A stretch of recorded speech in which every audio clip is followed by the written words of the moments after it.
Hey YouTubers, Steven here. Today I'm going to talk about the mechanics of the boat. Now when I was looking at these human-powered boats that I found, most of them are built with a single gear. And as everybody knows, when you were a kid and you were driving your bike, it only had one gear. You could only pedal so fast, and you'd only go so fast. So what I was thinking was, maybe with the momentum of the boat, once you get pedaling so fast, if I had gears, then I could shift through the gears and be able to pedal slower, but yet still go a little faster.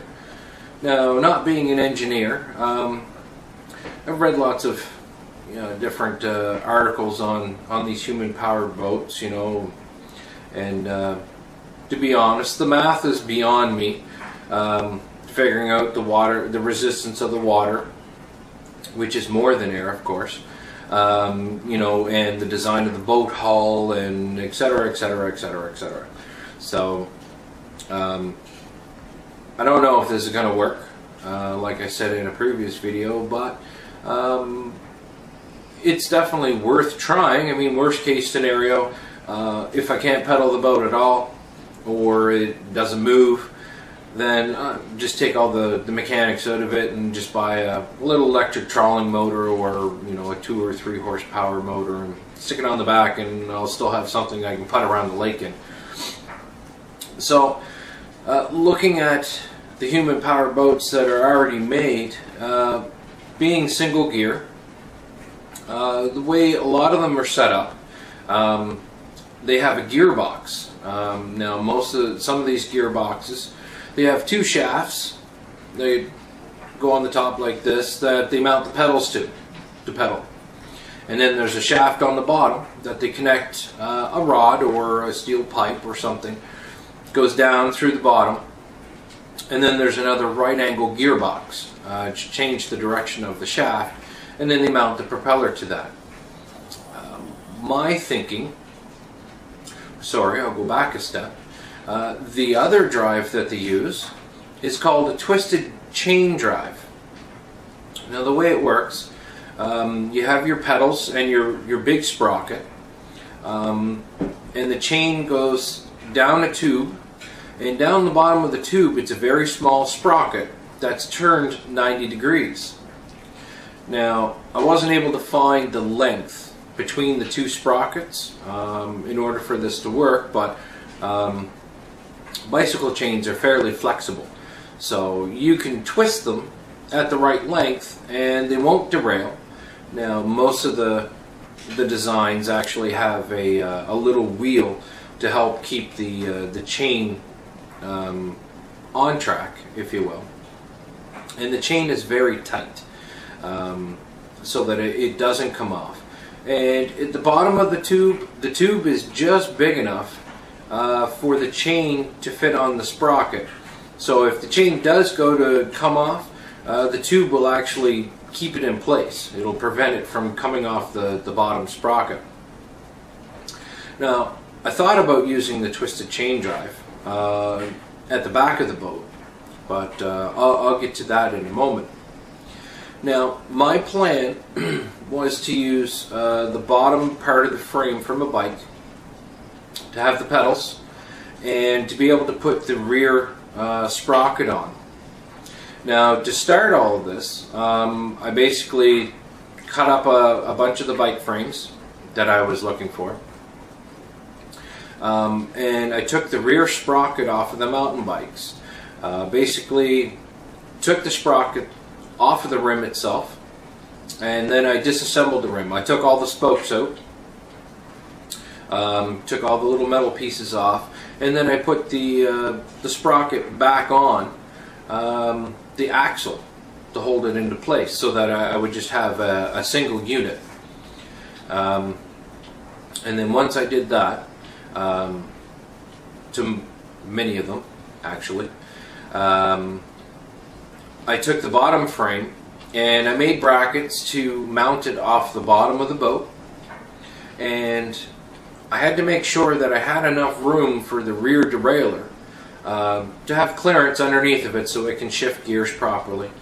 And one of the things that I had to do also is I had to put another sprocket in behind that lower. And the reason behind that is when I built the boat and I put in the bench seat, I had to put a secondary sprocket right behind my main sprocket so that the chain could actually go underneath the bench seat to the back.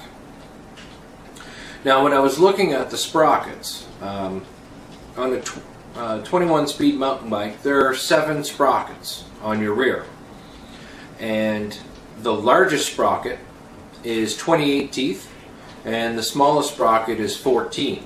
So that would give me a gear ratio of 2 to 1. So if I ran the chain as I went along, if I went from the biggest sprocket to the smallest sprocket, for each 1 revolution of the larger sprocket, I would have the smaller sprocket turn twice. So that would bump up my RPM. And when I did the math, I'm not going to bore you with the details, but basically I looked at, when I was riding a mountain bike, in the fastest gear, I could keep 30-35 kilometers an hour quite easily on a flat stretch. So looking at that, figuring out, okay, the average adult mountain bike tire is about 26.5 inches, and then I just had to look at, okay, how many inches are in, a kilometer, take the speed, in the distance, figure it all out, and I come up with a figure of 640 RPM, going at a comfortable pace at about 30-35 kilometers an hour on a flat stretch. So that gave me some numbers to play with. Now, going from there, I figured, okay, if I go with smaller propellers, similar to, a boat, if anyone who owns a boat, you know that these propellers are expensive. So that really wasn't an option for me to go with. But I did find a website that shows you how to make a human-powered boat propeller. Now most of these are in an airplane style, so they actually pull the boat instead of push the boat. But it gave me an idea of where to start and basically how to design it. There is a program there that if you understand all the numbers that the program is looking for, you can punch in all the figures and it will give you the actual design for the blades, what kind of curvature it needs, what kind of angle the blades need to be twisted at, etc., etc., etc. So I did use this as a baseline for my idea for the propeller. So looking at higher RPM, smaller blades, I'm thinking it might work. So back to more of the gearing. So through shifting gears, I'm hoping that higher RPM, once I get the speed up, I'll be able to shift the gears to a higher gear, which can slow my cadence down of pedaling, but yet still keep the speed or increase the speed. Basically, pedal as hard as I can and shift the gears through until I'm at my final highest gear, and maybe to work. Now the chain's going to come all the way down to the back of the boat, and from there I had to figure out, okay, if I'm coming straight down the boat and my sprockets are facing this way, I have to figure out how I'm going to turn the direction of the chain. I looked at these right angle gearboxes, and again, being that I'm funding this project, with recyclables, $200 is out of the price range for this project. Now, if this boat works and down the road I happen to build an actual really good boat, proper materials, proper gears, I may look at that. But for now, for this project, I'm just going with what I can recycle and what I can use. I thought about using angle grinders, because your angle grinder has bevel gears in it, and you know, the shaft comes out of the motor, it's geared, and it turns to a right angle. I took it apart, fairly easy to get apart. I obtained several of them by placing an ad on Kijiji, and I had a couple of really nice gentlemen. They had some non-working ones that were more than happy to give to me if I could use them. And I had to make shafts somehow. Now, I'm not a machinist and I don't have any machining tools, so I went to a local machine shop, and I talked to a fellow there, a real nice guy, but the price was even more than if I was to buy a right angle gearbox just for them to fabricate a couple of shafts. So that wasn't, you know, going to work for me. He suggested maybe I could get the rear transmission out of a ride-on lawnmower. Okay, that might work. You know, that would definitely change the direction. But finding one on Kijiji, you know, that someone was trying to get rid of cheap, just didn't happen. Another theory that I was thinking, I could go with a twisted chain drive, which in essence would work as long as the chain is straight up and down. But I didn't know what the distance would be between the two sprockets. I did email one fellow, but unfortunately he couldn't give me a straight answer. He basically told me to experiment with it. Now, an experimental boat, you are meant to experiment with things, of course. But I was hoping for a straight answer, because I'd have to make metal brackets, and that's a lot of fabricating to try and get just the right distance between the two sprockets so that it actually worked. Now, he may not have wanted to give me a straight answer, mainly because I think he actually manufactures these type of drives that you can just buy, and then you just have to make a bracket in your boat to actually slide this this drive in. But you know, that's okay. I'm not trying to take any money from him, so that's cool. And then one day I was talking to a friend of mine, Sonny. We were bouncing some ideas off each other, and he came up with the idea of using universal joints. Now, we have a store here in Canada called Princess Auto. You can pretty much buy everything from farming supplies to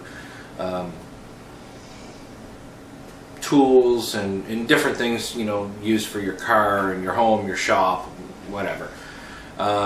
So I looked up online. They had several different sizes of universal joints that I could buy.